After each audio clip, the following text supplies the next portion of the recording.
Alive and Well STL is a presentation of the St. Louis Regional Health Commission and Rare Gem Productions to build a healthier St. Louis. Today we are joined in the studio by Reverend Rice, pastor of New Horizon Christian Church and founding member of the Bridges to Care and Recovery Program, along with Rose Jackson-Beavers, Community Connector Project Manager for Bridges.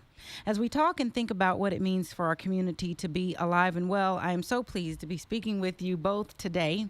So much of what we talk about with Alive and Well shows us the importance of how faith and our communities play a role in our well-being.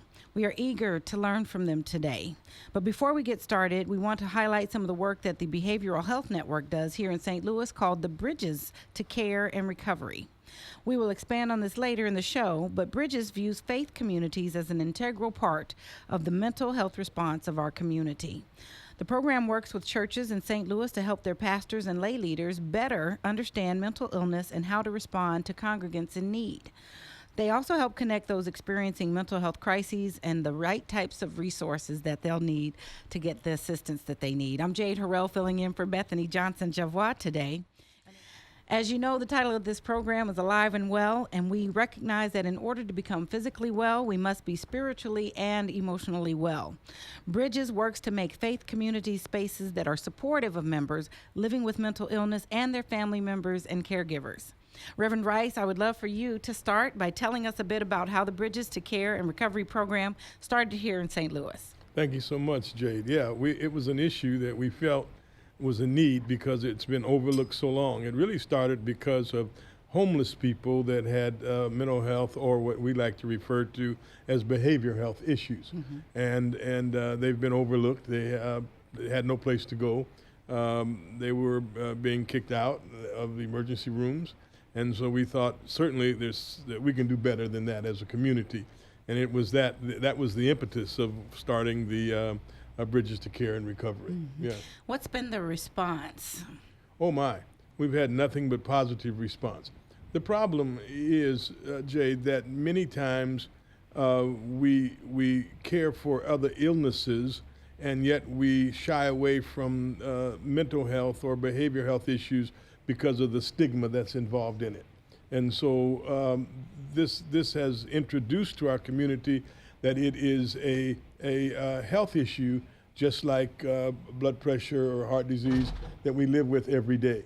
Mm-hmm. So that's an issue that we thought that should be brought to the public, and we thought we're best to start it, except in the faith community. Absolutely. Yeah. Can you share a little bit about how you have made that impact, and what have you seen in the lives of the people that you've been giving help to? Oh, it has been just astonishing to see how individuals will reach out and say, thank you, we're glad that somebody's looking out for us. Absolutely. In this behavioral health issue. The stigma that goes along with behavior health is damaging to individuals because people shy away. They have all kind of terms that we use.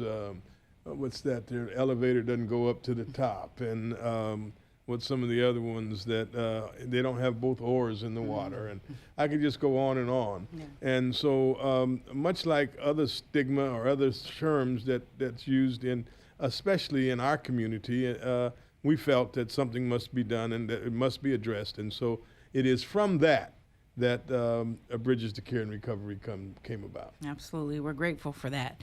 Rose, your work is a recent addition to the program. Can you walk us through the services that you offer to members of the churches and the people that you work with? Yes, we work with families and parishioners in making sure that they know where services are, resources, and we help connect them to those resources. We also train them in a variety of topics on mental health, first aid, and make sure that after we've worked with them and provided them with information, we continue to network with them and stay in touch with them on a regular basis, meeting, talking, providing all kind of information for them. If we were to provide some training for our audience, what's a key tip or thing you would want us to know as we deal with loved ones and people we care about that have behavioral health or mental illness? pay attention and learn about the symptoms so that you will know what to do when help is needed. Absolutely. When a church goes through the Bridges program, what changes would the congregants notice? What goes into making a church a Bridges church? Participating, being involved, making a commitment that they want to make change. And a Bridges church is one that you can go to and feel comfortable. You know that they care about you, that they're going to reach out to you, and that there's no fear. People are not afraid of you because they've learned all about the symptoms and they know about mental health. They know that there's a stigma and they're willing to reach out to you.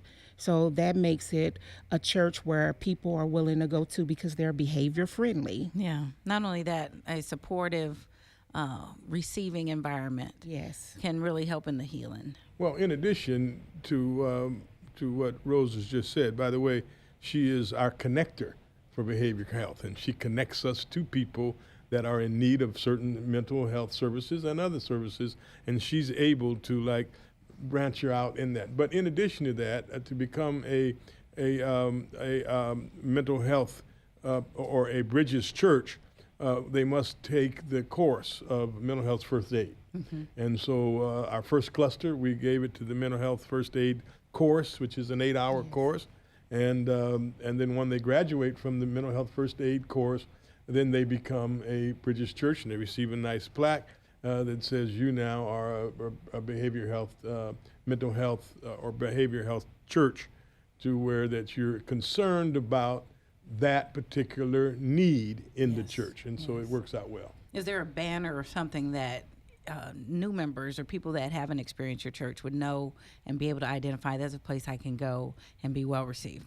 It's a plaque. It's a big plaque. And then we're also identifying space in the church where there's brochures about local organizations that can support them. And then we also go out into the churches, introduce ourselves. Yesterday, I went to a Bible study, and I get to know the members of the church so that if they have information or things that they need to talk about, they will feel comfortable because they know that we care about them and we want to help them. Both of you, if you could share with our audience a bit about why it's so important that our faith communities are informed about mental health, what it looks like, how it's treated, and how it affects families and caregivers. What makes you so passionate about it, and why is it so important for our faith community? Well, because the church is where people ought to come to receive the comfort, to receive the feeling of warmth and a part of the congregation. That's what the church does. That's what the church is for, to reach into the community so that people are feeling comfortable to come into the church. Many times we have had issues in the church where people would come with behavioral health issues, and we as leaders, as pastors, really don't know how to treat that. They may be disruptive.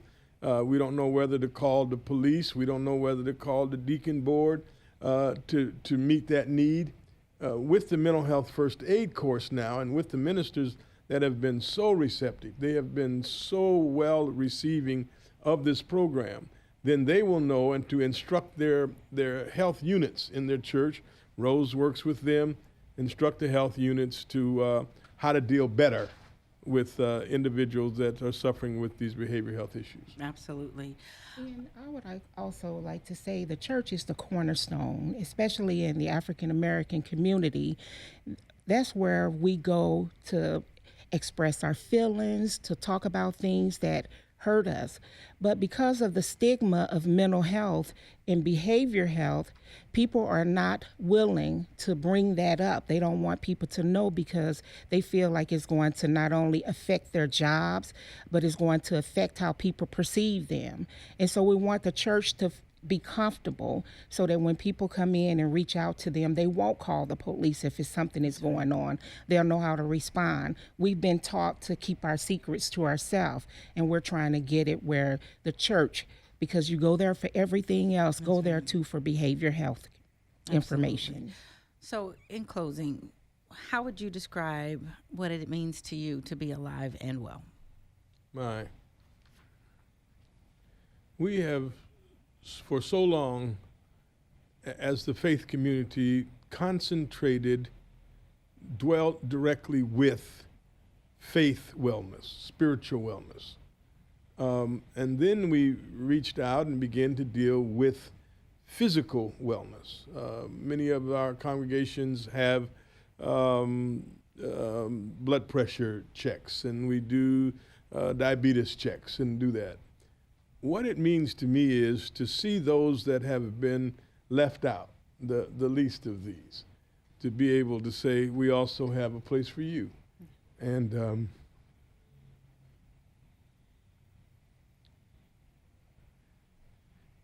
it means a great deal,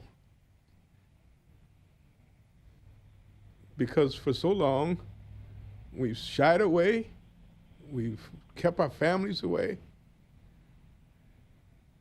and now we can provide a service for them. And be like a full family.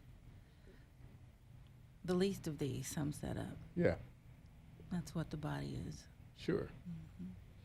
How about you, Rose?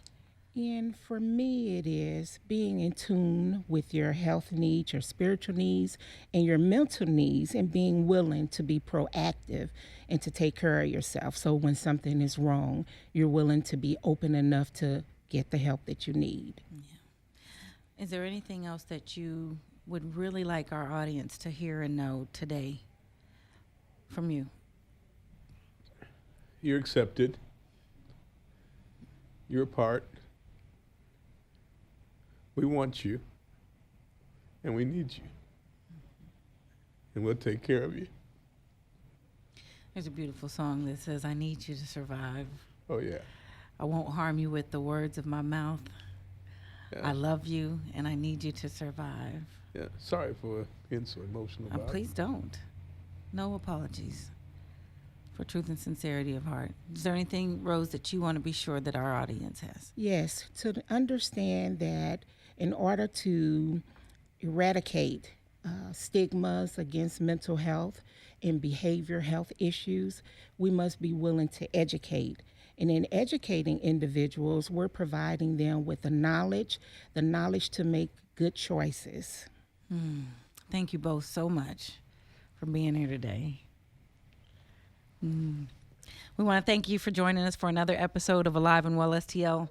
We look forward to speaking with you again next week. For more information about Alive and Well STL, follow us on Twitter at Alive and Well STL or visit us online at aliveandwellstl.com. We'll be back next week. Thanks for joining us.